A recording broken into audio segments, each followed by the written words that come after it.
Hello friends. तो एक बहुत ही अच्छा क्वेश्चन है ज्योमेट्री का। और ऐसा क्वेश्चन है जो कहीं ना कहीं आपके थोड़े से कॉन्सेप्ट को इम्प्रूव कर देगा। कभी कभी हमको है ना ऐसे सवाल लगाना चाहिए जिससे हमारा कॉन्सेप्ट इम्प्रूव होता है। तो देखो पहले क्वेश्चन समझ लेते हैं। क्वेश्चन क्या बोल रहा है, ये एक रेक्टेंगल है, ये एक रेक्टेंगल इन्होंने दे रखा है। इस रेक्टेंगल की जो चौड़ाई दे रखी है वो 4 दे रखी है। उसके बाद ये हिस्सा जो है इसका मुझे एरिया निकालना है। तो ये है क्या एक्चुअली, अगर आप ध्यान से देखोगे तो बेसिकली ये एक प्रकार का छोटा सर्कल है, ये एक सर्कल है और एक ही बड़ा सर्कल है। तो अगर रेक्टेंगल के अंदर की बात करूं तो ये वाला जो हिस्सा है ये जो है ये क्या है, आपका सेमी सर्कल है ना। और ये वाला जो हिस्सा ये क्या है, ये क्वार्टर सर्कल है। और मुझे इन दोनों का एरिया निकालना है केवल इतने से डेटा से। कैसे करोगे आप, देखो सबसे पहली चीज एक कॉन्सेप्ट आप समझो कि कभी भी किसी पॉइंट पे दो सर्कल टच होते हैं ना, जैसे ये पॉइंट है, इस पॉइंट पे दो सर्कल टच हो रहे हैं, तो उस केस में अगर मान लो इस सर्कल का ये सेंटर है, इस सर्कल का ये सेंटर है और ये दोनों सर्कल किसी एक पॉइंट पे टच हो रहे हैं, अगर मैं इन दोनों सर्कल के सेंटर को मिला करके एक लाइन बनाऊं तो वो लाइन इस पॉइंट से होकर गुजरेगी।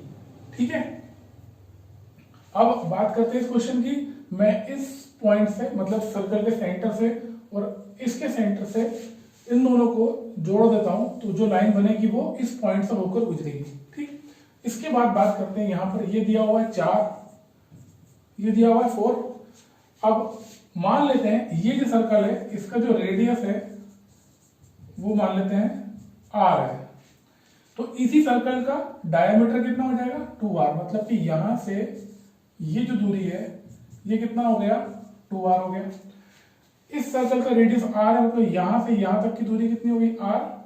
और क्योंकि ये 2r है तो इस सर्कल का जो ये रेडियस है ये हो जाएगा 2r। ठीक है, ये हो गया क्लियर। अब आगे कहानी देखो, मैं केवल इस ट्रायंगल की अब बात करूंगा। ये ट्रायंगल जो बन रहा है राइट एंगल ट्रायंगल, इसकी अपन बात करेंगे।